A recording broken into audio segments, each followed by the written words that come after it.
Bajo el puente del troll.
Lovecraft nunca fue conocido como un novelista.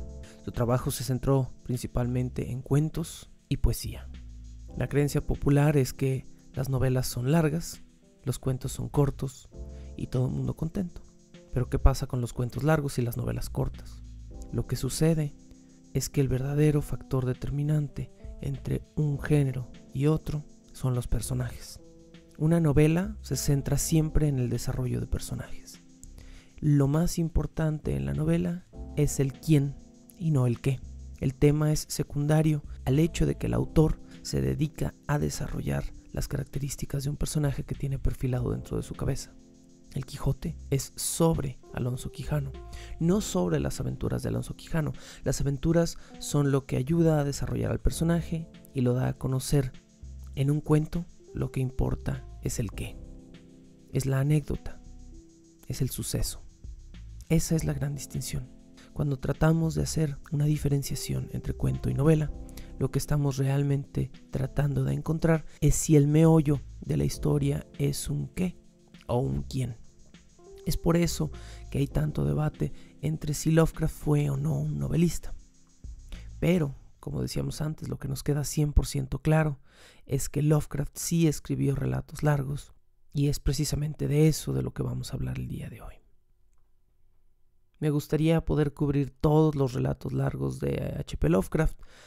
Hay realmente 4 relatos largos muy conocidos, aunque tiene varios relatos largos. Quizá los más largos y los que a menudo son llamados novela son 4. Uno de ellos menos debatido, el primero del que vamos a hablar el día de hoy. 2 los dejaremos totalmente fuera, los mencionaremos simplemente, y 2 los cubriremos a extensión. Los 2 relatos de los que no vamos a hablar específicamente el día de hoy son el caso de Charles Dexter Ward y El color que cayó del cielo. 2 obras que por su extensión a veces son clasificadas, consideradas o vendidas como novelas, pero yo no estaría tan seguro. En el caso de Charles Dexter Ward lo hemos discutido y es quizá el único caso con el que yo estoy de acuerdo. En El color que cayó del cielo, no, porque no es relevante el personaje o los personajes que circundan a la historia, solo es relevante la anécdota. Distinto en El horror de Dunwich, que es uno de los relatos que sí vamos a discutir el día de hoy, y en La sombra sobre Innsmouth, donde queda en un área gris si lo importante es el personaje o la anécdota. Así que comencemos específicamente con El horror de Dunwich, la que es quizá mi obra favorita dentro de la literatura Lovecraftiana y que si no han leído les recomiendo ampliamente. El horror de Dunwich fue publicado originalmente en la revista Weird Tales. Como mucha de la obra de Lovecraft, han oído el título de la revista incontables veces a lo largo de esta temporada, precisamente porque era una de las revistas que más recibían los relatos de Lovecraft y que más los publicaban. Decíamos que Lovecraft fue un autor desafortunado porque no vio mucha de su narrativa publicada en formato de libro.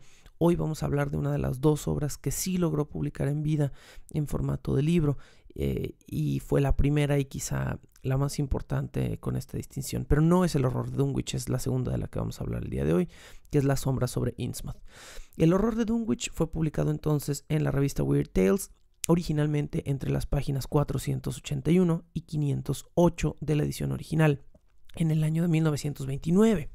Este cuento, llamémoslo como lo que es, este cuento va a narrar la peculiar historia de la familia Whatley, pero de nuevo no se centra en un único personaje, sino en la anécdota detrás de estos personajes. Todo sucede en el pueblo ficticio de Dunwich, en Massachusetts. Casi todo lo que Lovecraft narra en su literatura sucede cerca de Providence, Rhode Island, en el estado de Massachusetts. Entonces Massachusetts es una constante en Lovecraft, y siempre que estemos como buscando dónde se centra un relato de Lovecraft, aventando una moneda al aire, la mitad de las veces va a ser en una zona cercana a Providence, en Massachusetts. Este relato contrapone a 2 antagonistas que son muy inusuales, y es quizá uno de los mejores aciertos que tiene este relato. Contrapone a un viejo bibliotecario e investigador de la Universidad de Arkham, un hombre de casi 70 años de edad, con un dios milenario invisible que come ganado en las colinas de Dunwich. Una contraposición interesante de antagonistas en este relato. El nombre del pueblo de Dunwich es interesante, no es original de Lovecraft, hay que decirlo. Está tomado de otra obra, una obra de un amigo conocido y admirado autor por Lovecraft, que era Arthur Machen. Arthur Machen escribe la obra El Gran Dios Pan. Dentro de la obra del Gran Dios Pan menciona el nombre de un pueblo llamado Dunwich, y es precisamente de ahí de donde Lovecraft lo toma. También corre el rumor de que el horror de Dunwich fue parcialmente inspirado por un relato de Margery Williams.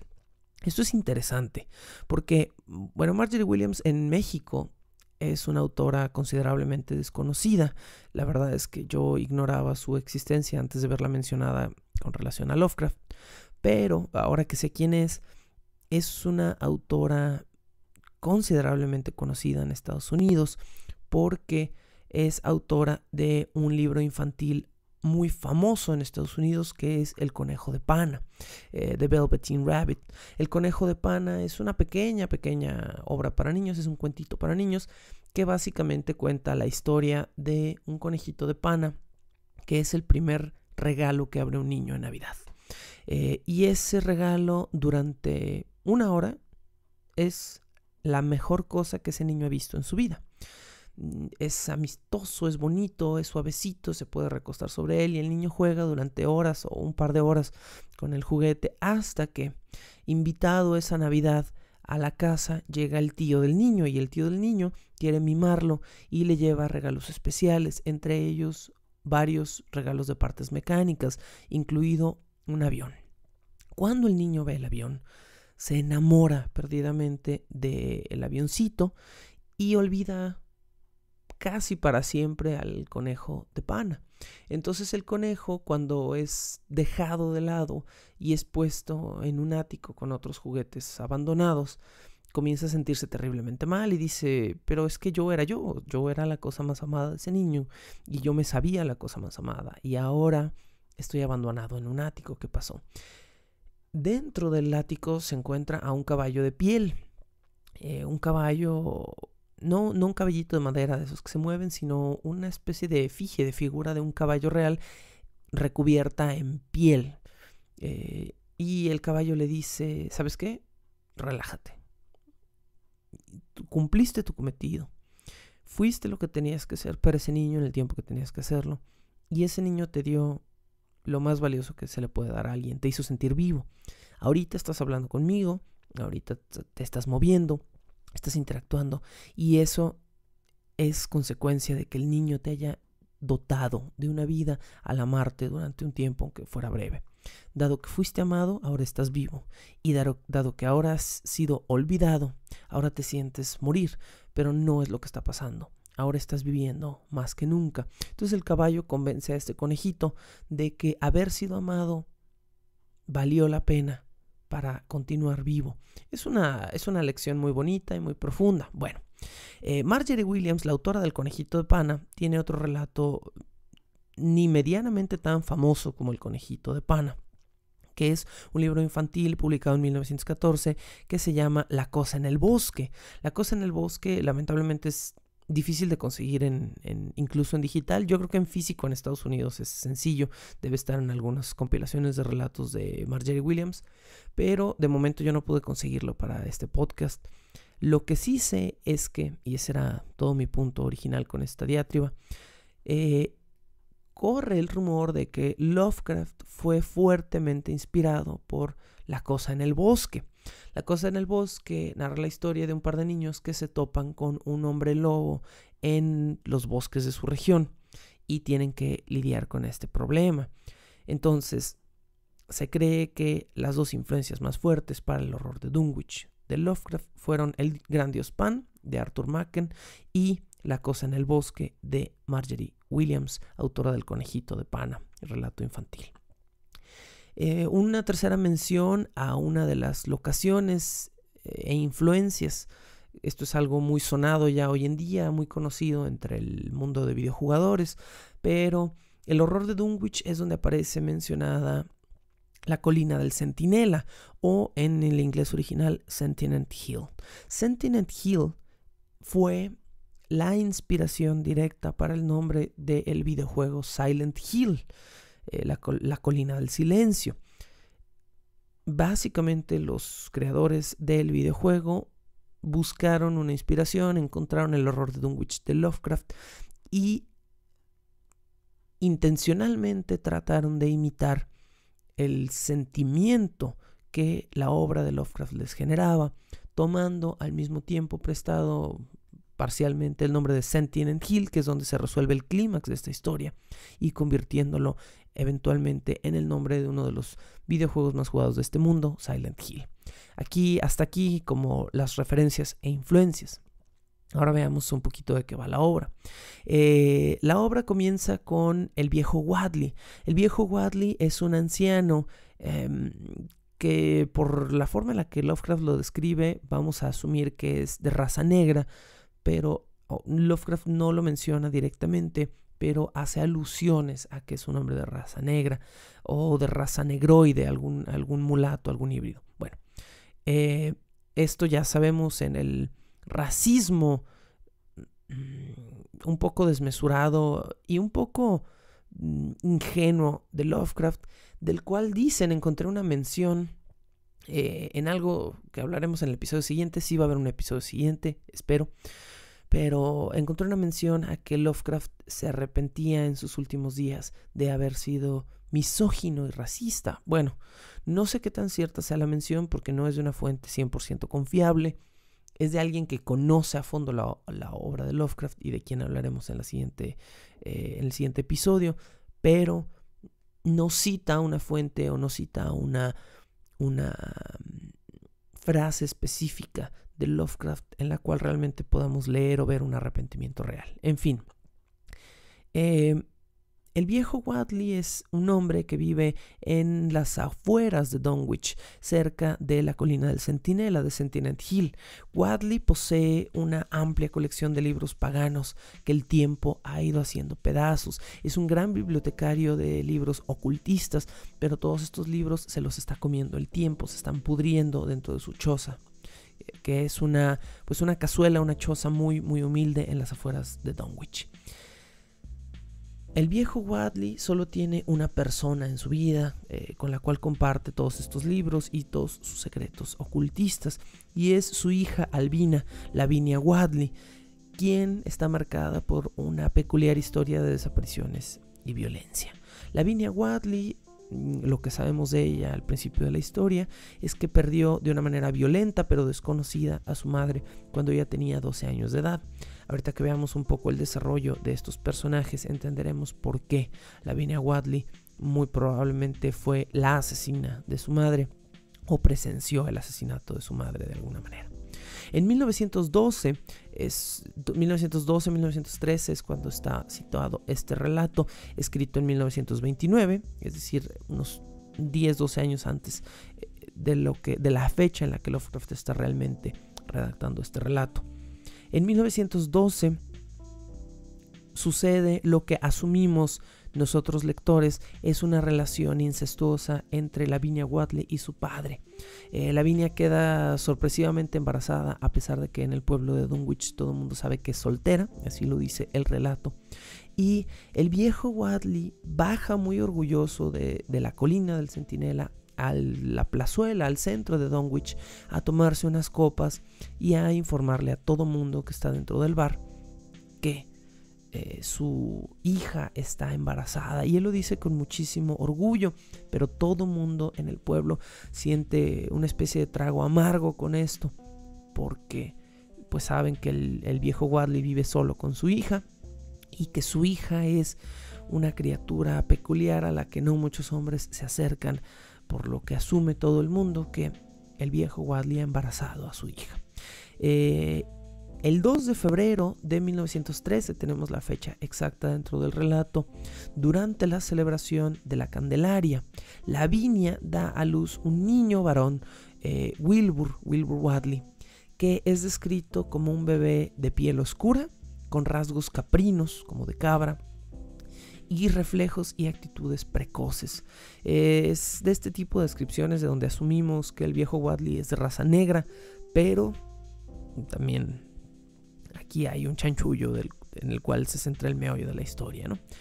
Entonces, bueno, este bebé que nace con rasgos negroides, labios prominentes, ojos saltones, piel oscura, rasgos caprinos, lo describe Lovecraft, y en versiones ilustradas de este relato lo ilustran con un pómulos anchos, un mentón fino y una barbita que le da realmente todo este rasgo animal que tiene el joven chiquillo extraño Wilbur Wadley. Wilbur comienza a crecer de una manera imposible, o al menos humanamente imposible. Dice el relato que para sus 5 a 7 meses de edad, el pequeño Wilbur Wadley ya caminaba perfectamente y hablaba oraciones fluidas, si bien dentro de un léxico peculiar, un léxico parecido al de su padre o al de su madre, o al de quien creemos era su padre, pero hablaba de manera fluida. A los 5 o 7 meses de edad, esto ya es peculiar. Cuando el chiquillo tiene cerca de 5 años de edad, el relato lo describe físicamente como un adolescente de 15, con un poco de vello facial, pero una musculatura fornida, una musculatura grande debajo de sus ropas. Entonces, estamos hablando de un ser, de una criatura que tiene varios años por delante de la edad que realmente tiene, ¿no? O que refleja varios años por delante de la edad que realmente tiene. Conforme el nieto del viejo Wadley crece, el viejo Wadley decide remodelar su casa. Su vieja choza de madera comienza a ampliarla en su terreno. Cabe decir que la choza del viejo Wadley está pegada a una de las paredes de las colinas, uno de los cerros de la colina del Centinela.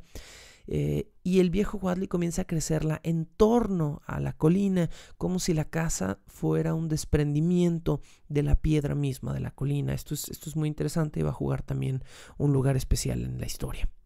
Entonces el viejo Wadley empieza a remodelar su choza y también empieza a comprar una sospechosa cantidad de cabezas de ganado que todo mundo en el pueblo básicamente ve desaparecer. Nadie está seguro de dónde se están yendo estas cabezas de ganado. ni de por qué el viejo Wadley las está comprando, ni de dónde está sacando el dinero para comprarlas. Pero cabeza de ganado que el viejo Wadley compra desaparece de una manera misteriosa. Lavinia, mientras todo esto sucede, está encargándose de adiestrar a su chiquillo en las peculiares artes de los libros paganos, de cierta manera, que tienen en su biblioteca personal. Durante la adolescencia del chiquillo, cuando el chiquillo ya realmente está cerca de los 13 años de edad, estamos hablando de la noche de Halloween de 1926. Son exactamente 13 años, bueno, casi exactamente 13 años, 12 años y cachito, entre el 2 de febrero de 1913 y el Halloween de 1926. La noche de ese Halloween, cuando el chiquillo tiene cerca de 13 años de edad, Lavinia desaparece de una manera misteriosa del pueblo de Dunwich, y esa noche, a lo largo de toda la noche, una bandada de chotacabras canturrea de manera incesante. Las chotacabras, si las quieren buscar, pueden buscar videos en YouTube, es interesante. Les dicen pájaros bruja. Son pájaros que por la forma de su cuello y su cabeza, por la amplitud o lo ancho de su pico, se consideran pájaros de alguna manera misteriosos, feos, horribles. Me parecen muy bellos, físicamente hablando. Su canto sí es ligeramente perturbante. Tienen un canto que parece como la risa de una bruja, y al mismo tiempo pues como algo bastante animal. Su pico es particularmente ancho, como los picos de las aves jóvenes. Cuando un ave es joven, el pico es más ancho por la forma en la que se alimentan, abriendo el pico de manera completa para que regurgiten en su garganta. La mayoría de las aves, cuando crece y se puede alimentar por sí mismas, el pico se cierra a ambos lados del cráneo del ave y se vuelve más angosto. En las chotacabras esto no sucede y parecieran tener una boca que está parcialmente sonriente. Esta es toda la mística en torno a las chotacabras. Lovecraft utiliza la imagen de las chotacabras como la imagen de la muerte. Cada vez que en el horror de Dunwich suenan las chotacabras, es específicamente porque un personaje está muriendo o va a morir. Así de sencilla la cosa. Entonces, al suceder esto, al comenzar a cantar las chotacabras, Lavinia desaparece durante el Halloween de ese año, y Wilbur, la siguiente vez que lo vemos, reaparece como un varón adulto. A pesar de que es un adolescente de 13, 14 años de edad, la siguiente vez que vuelve a ser visto en el pueblo, tiene la complexión de un ser humano adulto.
Wilbur Wadley queda huérfano.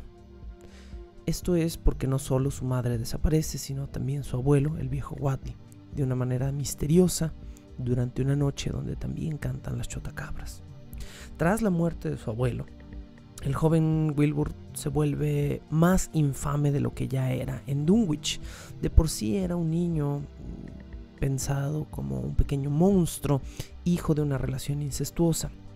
Pero tras la muerte de su abuelo y su madre, el joven Wilbur Wadley comienza a volverse infame por sus propios medios. Los perros de Dunwich odian a Wilbur y cada vez que se acerca a ellos se vuelven locos y quieren atacarlo.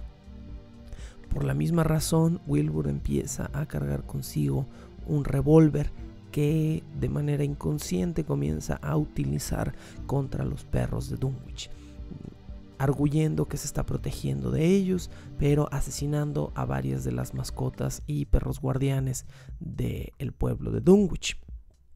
Esto, sumado a sus peculiares rasgos y al hecho de que la gente sabe que es un chico de menos de 20 años que parece un hombre de 35, comienza a darle una fama terrible al personaje de Wilbur.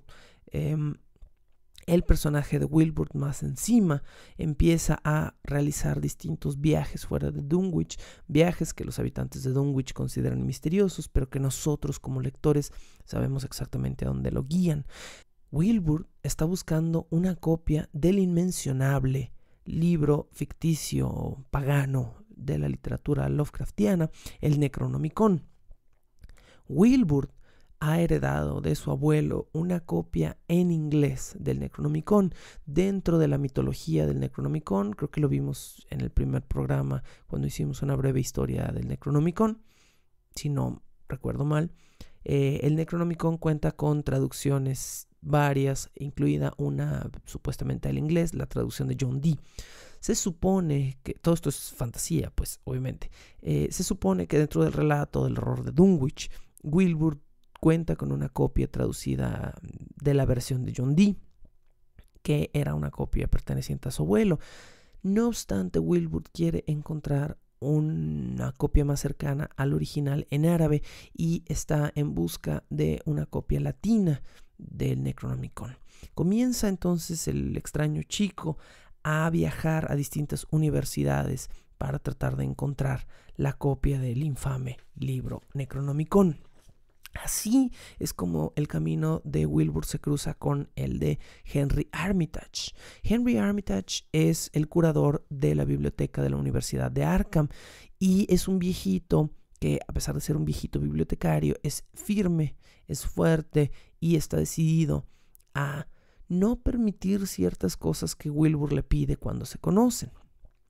Armitage y Wilbur se encuentran una noche en la biblioteca de Arkham, donde Wilbur, mostrándole su copia inglesa del Necronomicon, le sugiere a Armitage permitirle cambiar los libros. Le dice: déjeme cambiar los libros, déjeme llevarme el original latino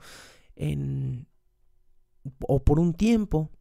Nadie se va a dar cuenta, hago lo que tengo que hacer con el libro y vuelvo a cambiar las copias. Por supuesto que esta es una petición inconcebible para un bibliotecario común, ya no digamos para un entendido en el Necronomicon mismo como es el Dr. Armitage. Entonces Henry se niega por completo a permitirle a Wilbur hacer el cambio y Wilbur le dice: ¿sabe qué? Pues váyase a la fregada, yo voy a hacer lo que yo quiera y si usted no me permite cambiar los libros, voy a ir a Nueva York y voy a ir a las otras universidades que tienen una copia del Necronomicon y voy a tratar de hacer el cambio. También dentro de la historia del Necronomicon ya vimos que hay varias copias regadas por el planeta. La mayoría están en Estados Unidos. Hay una en Brasil que no me acuerdo si lo comentábamos o no, pero Borges decía que le parecía muy peculiar y muy interesante que el infame libro ficticio de Lovecraft, la única copia que existiera dentro de su mitología fuera de Estados Unidos y fuera del Oriente Lejano, fuera en Argentina. Pero bueno, esto como acotación aparte. Wilbur entonces se retira muy enojado porque pues Armitage le está prohibiendo hacer lo que él quiere, su voluntad, y a las pocas noches de esto Henry se despierta a medias de un alboroto en la noche. Dentro de las propiedades de la Universidad de Arkham hay un enorme mastín, un perrote, básicamente tiene un perro guardián muy grande.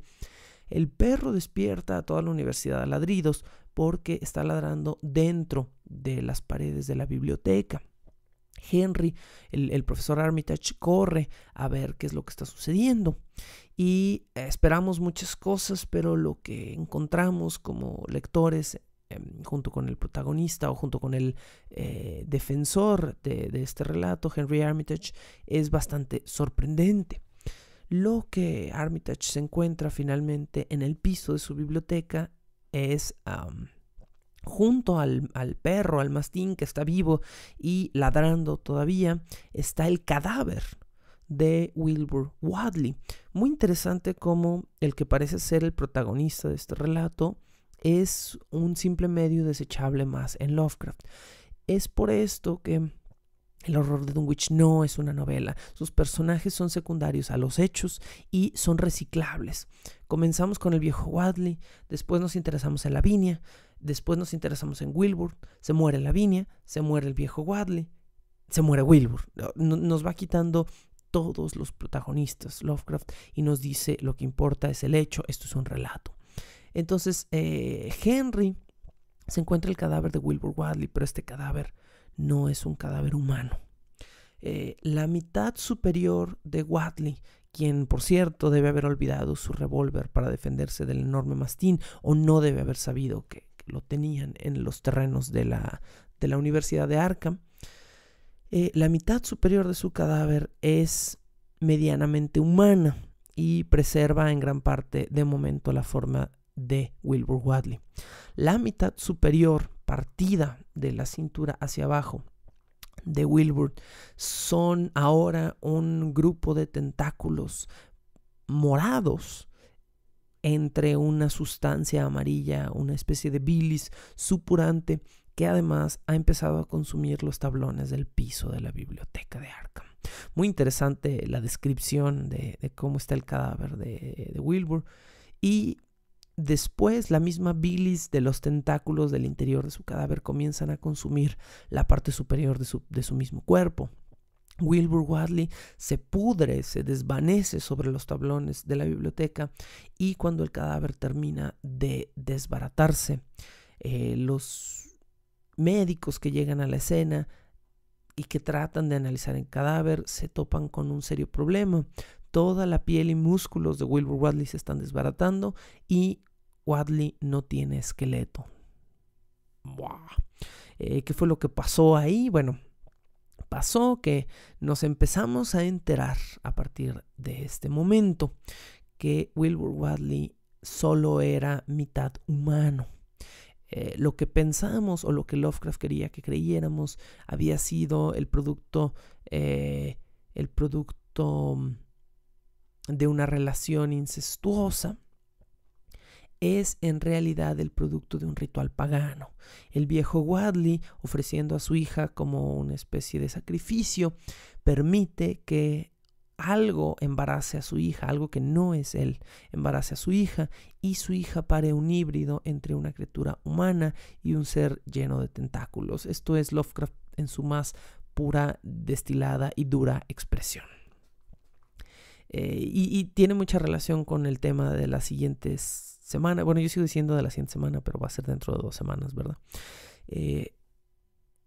Armitage en ese momento y un par de sus colaboradores, 2 colaboradores específicamente, un fulano que aparece en este momento en el relato llamado Francis Morgan, que es un profesor de medicina y de arqueología de Arkham, y otro fulano llamado Warren Rice, un lingüista de la Universidad de Miskatonic. Todo lo que no pasa en Arkham pasa en Miskatonic dentro de la mitología Lovecraftiana. Son las 2 grandes universidades y ambos son pueblos ficticios que existen dentro de una línea del tiempo, vamos a llamarla alterna, cerca de Providence, Rhode Island, y en Massachusetts. Estos 2 estados, Rhode Island y Massachusetts, ya lo dijimos de Massachusetts, pero Rhode Island es el otro, van a ser la constante absoluta dentro de Lovecraft. Bueno, entonces vienen estos 2 profesores y se hacen de una copia de un diario que Wilbur tenía dentro de su cadáver, rescatan la copia y por medio de esto comienzan a enterarse de toda la situación de Wilbur. Lo descubren también después de mucho tiempo, porque resulta que el diario no está escrito en caracteres ni románicos, ni cirílicos, ni ideográficos, ni jeroglíficos. Está escrito en caracteres que ni siquiera el prominente lingüista de la Universidad de Miskatonic, Warren Rice, logra traducir. Logran mandar traducir los diarios y se dan cuenta de que es un código, que realmente el diario está escrito en inglés con caracteres no humanos o de ninguna civilización humana conocida.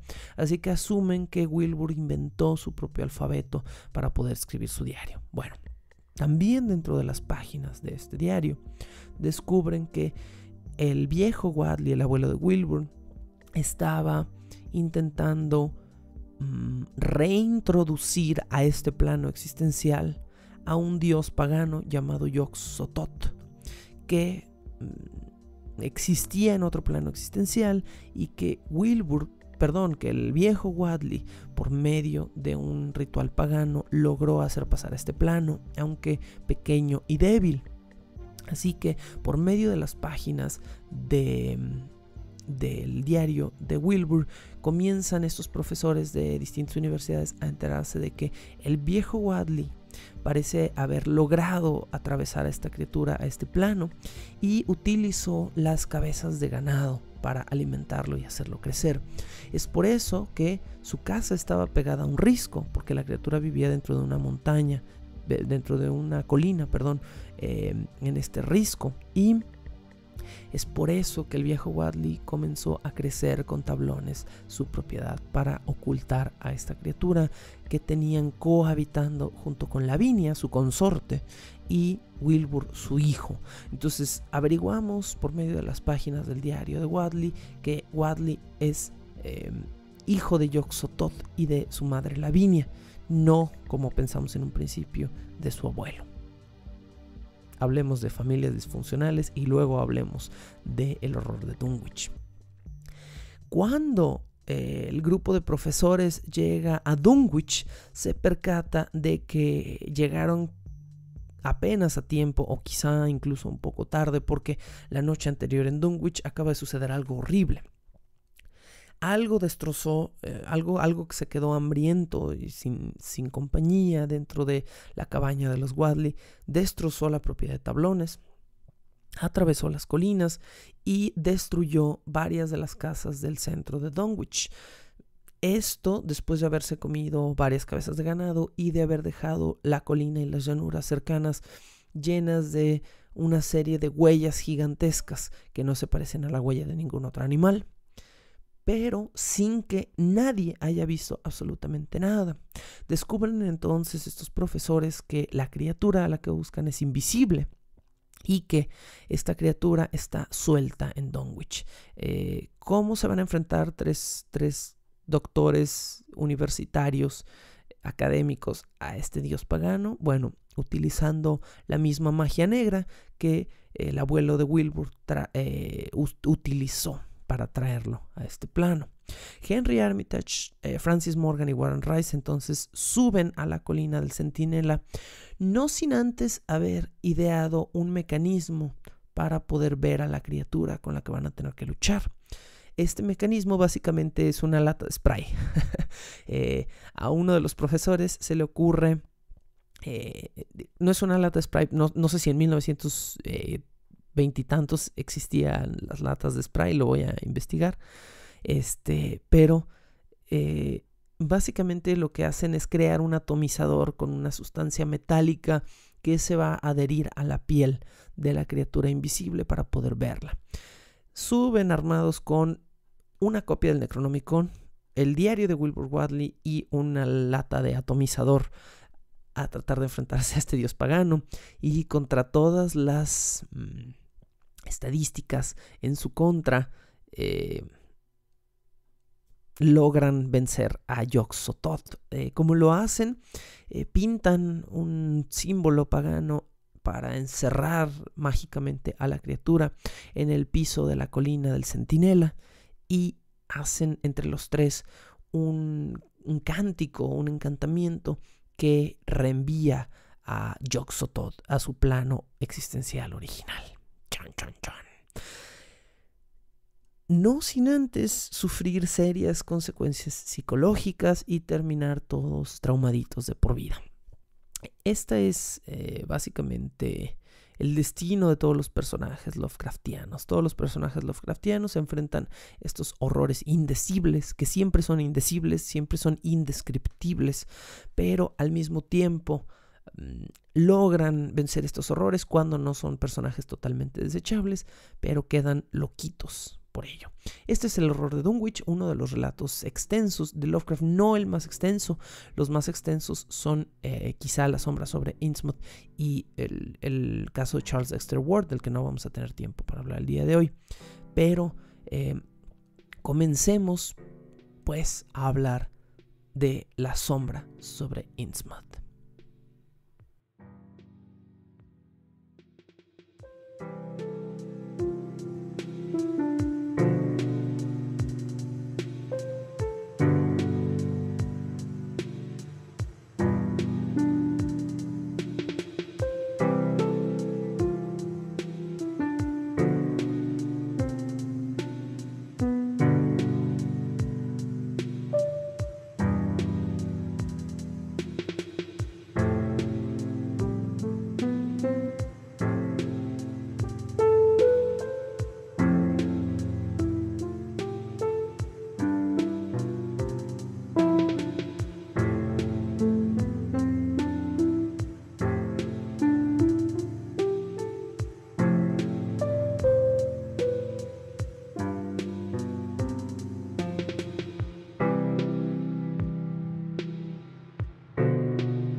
La sombra sobre Innsmouth o Innsmouth, dependiendo de cómo quieran pronunciarlo, es un cuento largo escrito en 5 capítulos por Lovecraft en 1931 y publicado en abril de 1936 de forma íntegra. Este va a ser uno de los grandes campeones dentro de la vida útil como escritor de Lovecraft. Fue la única obra que Lovecraft llegó a ver publicada de manera íntegra durante toda su vida, y no por medio de entregas en una revista. Se publicó a manera de tomo. Esto es uno de los grandes debates dentro de este cuento. Yo lo llamo cuento, pero esto es uno de los grandes debates. Está escrito en capítulos, 5 capítulos.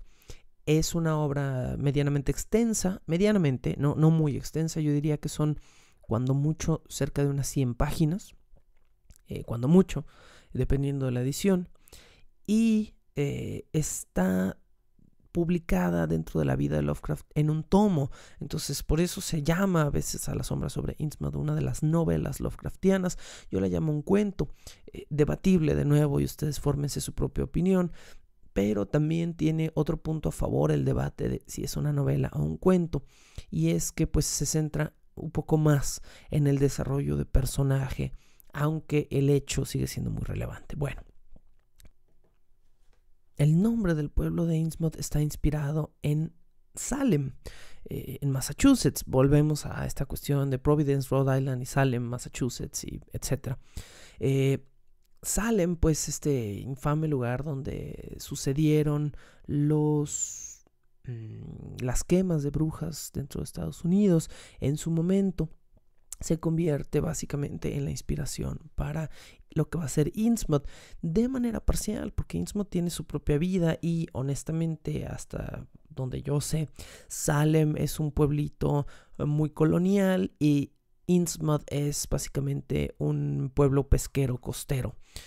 con características muy distintas, pero dicen pues que hay inspiración de Salem en Innsmouth. En este cuento, un joven narrador desconocido, y esto va a ser muy importante la trama, narra cómo descubrió Innsmouth mientras buscaba la manera más económica de llegar a Arkham. De nuevo, Arkham siempre va a estar vinculado de alguna manera.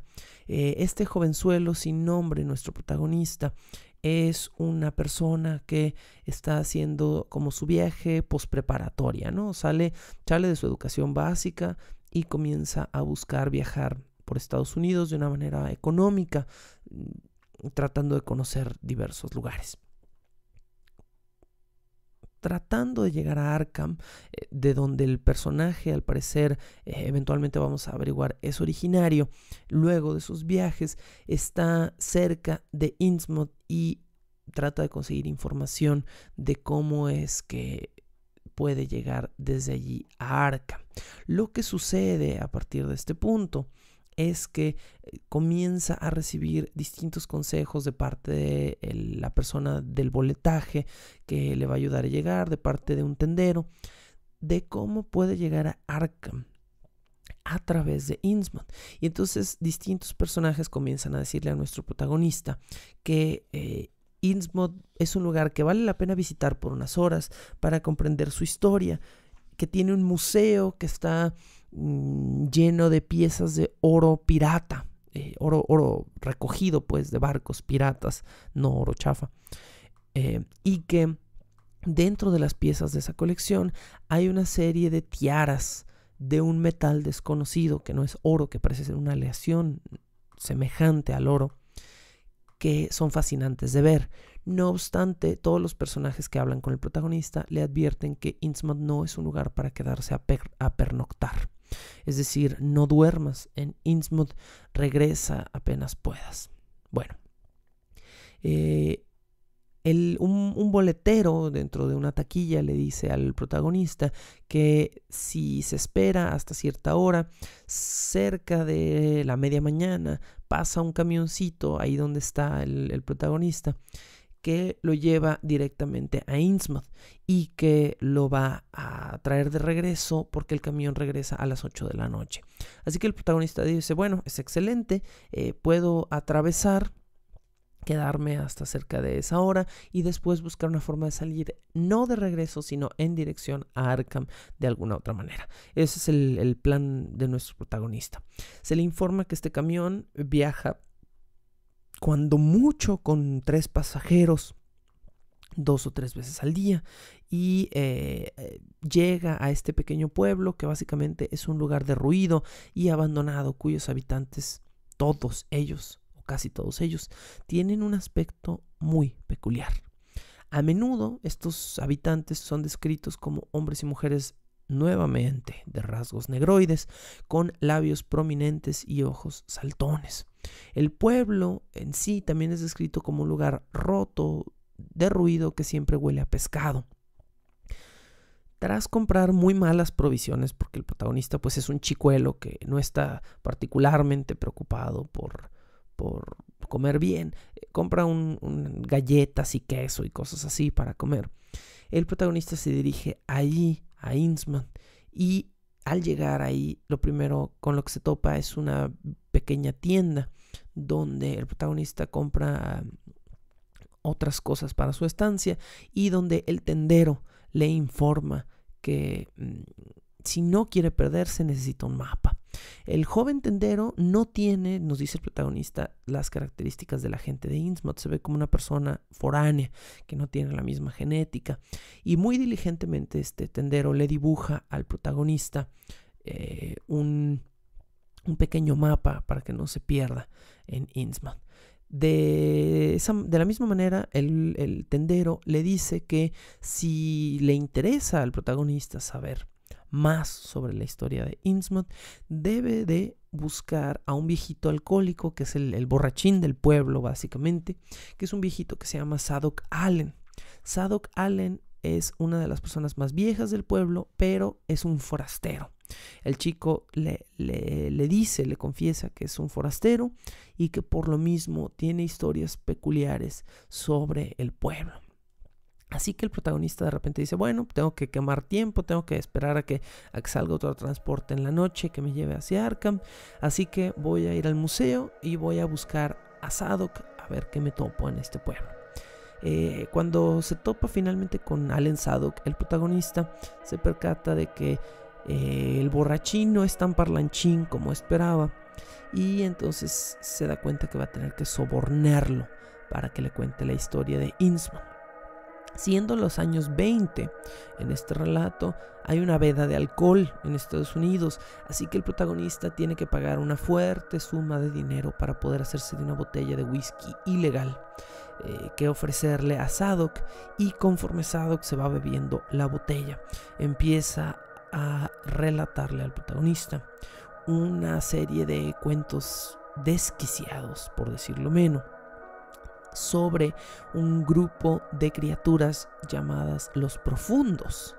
Los profundos, nos dice Zadok Allen, son seres que vienen del arrecife, el arrecife del diablo que está al borde de Innsmouth, y son seres anfibios que a cambio de sacrificios humanos le ofrecieron a la gente del pueblo de Innsmouth dinero o joyas de un metal extraño, de una aleación desconocida, y pescado en cantidades abundantes.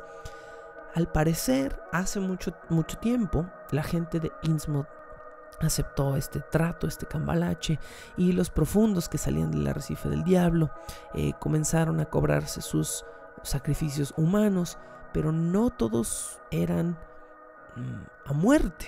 No todos eran sacrificios en el sentido de que iban a ser asesinados. Muchos de estos sacrificios fueron mujeres y hombres con los que los profundos fueran capaces de procrear. Así, básicamente crearon una raza híbrida de habitantes salidos de seres mitad anfibios y seres mitad humanos, que se fueron trasladando a Innsmouth hasta que el pueblo o la ciudad, no sé cómo llamarlo, pero es más bien como un pequeño poblado pesquero, se plagó de seres híbridos. Zadok también nos explica en lo que es un capítulo bastante extenso de este relato, que el patrón del pueblo, un marino llamado Obed Marsh, originalmente un pescador, se convierte en un refinero de metales preciosos. Básicamente pone una refinería donde fundían los metales extraños que los profundos les otorgaban y los convertían en una forma, en lingotes o en monedas para comerciar con otros pueblos. Este fulano, Obed Marsh, se dice, pues, se casa con una mujer de los profundos, con una mujer pez, básicamente, y con ella tiene a varias hijas, que son hijas que todo mundo describe como de rasgos anfibios, hijas muy feas, que fueron desapareciendo con el tiempo. Ay, ya estoy aquí pegándole al micrófono. Hijas que fueron desapareciendo con el tiempo, y que una de ellas, específicamente la mayor, fue una chica que desapareció casándose o buscando casarse con un hombre de Arkham. Bueno, hasta aquí el relato, el extenso relato de Zadok Allen. Después de eso, el protagonista se percata de que son casi las 7:40 de la noche y que si quiere tomar el último transporte fuera de Innsmouth va a tener que llegar a la plaza central o a la estación de trenes antes de las 8 de la noche. El protagonista calcula que tiene 15 minutos para llegar más o menos a tiempo a donde tiene que hacerlo, pero a pesar del mapa que le dieron, se pierde y pierde el transporte fuera de Innsmouth, lo que lo pone en la difícil situación de tener que hacer exactamente lo que le advirtieron que no hiciera, que es pasar la noche en Innsmouth. El protagonista se prepara para lo peor, busca el mejor hotelucho dentro del pueblo, que es un hotel horrible y viejo y derruido y sin habitantes dentro, sin visitantes dentro, porque no hay casi forasteros en esta región, y renta un cuarto que trata de preparar para que nadie pueda abordarlo durante la noche. Lamentablemente, el único cuarto que le rentan a este chico es un cuarto que tiene 2 puertas conectadas a otros 2 cuartos laterales y una puerta central con ventanas que dan que están en un cuarto piso. Entonces el chico se siente muy vulnerable y lo que hace es, de una manera muy, muy peculiar y muy inteligente, desatornilla con una navaja de bolsillo que tiene los seguros que tiene su armario y se los agrega a la puerta, de manera que se asegure que nadie tenga forma de violentar, digamos, esa chapa extra que él pone.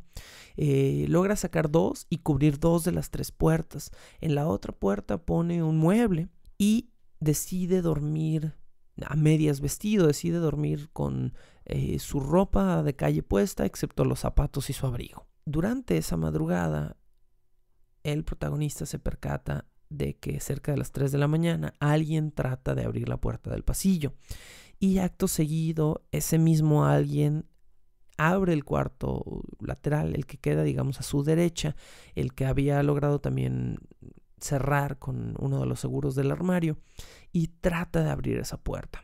Entrando totalmente en pánico con lo que está pasando ahí, empieza a buscar una forma de salir por la ventana, no lo logra.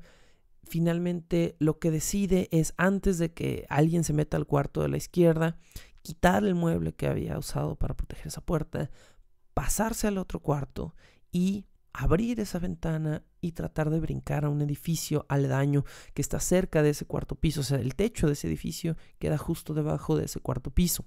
Y lo logra justo antes de que alguien desconocido se meta a su cuarto esa noche. El protagonista entonces logra finalmente bajar al piso, donde se percata que todo el pueblo lo está tratando de cazar o de buscar, y que esa noche algo está sucediendo cerca del arrecife del diablo. El protagonista se va escabullendo entre sombras y edificios, escapando de los habitantes de Innsmouth, hasta que logra quedar en un ángulo en el que puede ver perfectamente hacia el arrecife del diablo, y descubre que en el arrecife del diablo hay una cantidad innumerable de seres, entre seres humanos y seres anfibios, que están participando en una especie de ritual orgiástico. Muy asustado por lo que acaba de ver, el protagonista logra esconderse detrás de unas cajas de madera grandes que están cerca de la estación de trenes de Innsmouth y sufre un muy conveniente desmayo que pone final al penúltimo capítulo de su aventura. Cuando el protagonista despierta, se percata de que ya terminó todo el caos, ya terminó la orgía, y logra llegar con sus pocas pertenencias rescatadas y su abrigo y todo hasta la estación de trenes, donde toma un tren hacia Arkham y escapa de esta aventura. Y pensamos que pues ahí está el final de todo, pero aquí viene el giro interesante, el giro, pues no sé si brillante, pero sí muy inesperado de esta aventura. El protagonista se obsesiona un poquito con lo que vivió esa noche y años después logra averiguar una verdad espantosa.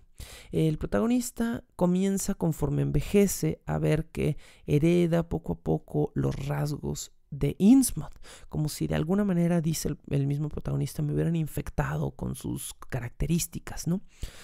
Lo que el protagonista no sabe, pero de cierta manera nos deja ver a lo largo de este relato, es que todas las personas jóvenes con las que se topó en Innsmouth no parecían tener estos rasgos, como el chico de la tienda, pero todas las personas mayores sí. De cierta manera, estas pistas nos van dando a entender que la gente de Innsmouth no parece esta especie de ser anfibio, ojón, labiudo, hasta que es mayor.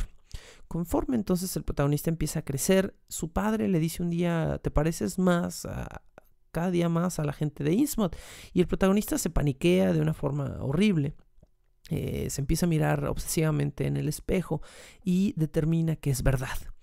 Después de esto se entera de que su tío, luego de ver unas fotografías del tío, su tío presentó los mismos rasgos y se pegó un tiro, se mató cuando empezó a presentar estos rasgos. El protagonista entonces empieza a entrar en un pánico absoluto porque dice, esto me va a pasar también a mí, me voy a tener que matar. se compra un arma, pero antes de eso decide hacer un viaje a la biblioteca de Arkham, de donde él es originario y donde está viviendo en el momento del epílogo, digamos, de esta historia. Y en la Universidad de Arkham, el bibliotecario se interesa mucho en quién es él. Cuando el protagonista no revela su nombre en ningún momento del cuento, pero revela quién fue su abuelo y quién fue su tatarabuelo.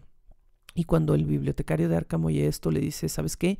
Me interesa mucho el árbol genealógico de tu familia, porque tu familia proviene de tu tatarabuelo, de tu bisabuelo, pero tu bisabuelo estaba casado con una peculiar mujer que vino de Innsmouth. Entonces, ahí es donde viene el giro y conectamos todo. La hija mayor de Obed Marsh, la hija de las 3 hijas que tuvo con este supuesto ser anfibio, la que según la leyenda desapareció y se casó con un hombre misterioso de Arkham, es la abuela del protagonista. Cuando el protagonista se entera de esto y se entera de que él mismo tiene sangre de Innsmouth, y no solo sangre de Innsmouth, sangre de los profundos corriendo dentro de su cuerpo, comienza a deschavetarse un poco, decide que se va a suicidar, pero empieza a tener una serie de sueños recurrentes que se presentan en todas las noches en su cabeza, y el protagonista sueña con su abuela que le dice, yo sigo viva, yo nunca me morí, estoy viviendo en una ciudad submarina fosforescente donde tú también tienes que venir a vivir, porque tu destino es ser un profundo, tu destino es ser un eterno como nosotros, y tu destino es venir al arrecife del diablo. Conforme estos sueños comienzan a presentarse, el protagonista determina que va a ir a buscar a su primo que en ese momento nos enteramos está acometido en un manicomio y se está volviendo loco igual que él. Decide ir a sacarlo del manicomio y deciden irse juntos al arrecife del diablo, donde no lo vemos como lectores, no lo experimentamos, pero donde los protagonistas dicen que van a ir a saltar juntos del borde del arrecife para ir a vivir por siempre en la ciudad de Yantley, la ciudad fosforescente al fondo del mar. Y así termina La sombra sobre Innsmouth. Muy interesante este relato, también uno de mis favoritos, y este relato va a inspirar nuestro programa final. Tenía interés quizá en hablar sobre Call of Cthulhu, el sistema de juegos de rol. No sé, pero me topé con una lectura interesante investigando para esta temporada. Y yo creo que le vamos a dedicar todo el último programa a esa lectura que hice. No les voy a decir qué es porque el misterio está devaluado estos días y vamos a mejor a mantenerlo un poco. Así terminamos el día de hoy con los relatos largos, los relatos extensos. Una amplia recomendación que lean tanto El horror de Dunwich como La sombra sobre Innsmouth, 2 de los grandes relatos que marcan lo que es la literatura Lovecraftiana. Y si quieren pues también darse el tiempo, mi recomendación es que lean El caso de Charles Dexter Ward, la así reconocida gran novela Lovecraftiana. Y de pasada yo les voy a recomendar Reanimador. Reanimador no es una novela, es un relato medianamente extenso, pero tampoco es muy extenso, la verdad. Creo que es el más corto de todos los relatos que hemos mencionado el día de hoy. Y Reanimador lo que tiene es que es un homenaje a la novela Frankenstein. Así que en cuanto a hablar de novelas y de relatos extensos, es interesante porque es un homenaje a una novela. Además, Reanimador es muy buena obra. También una de mis favoritas.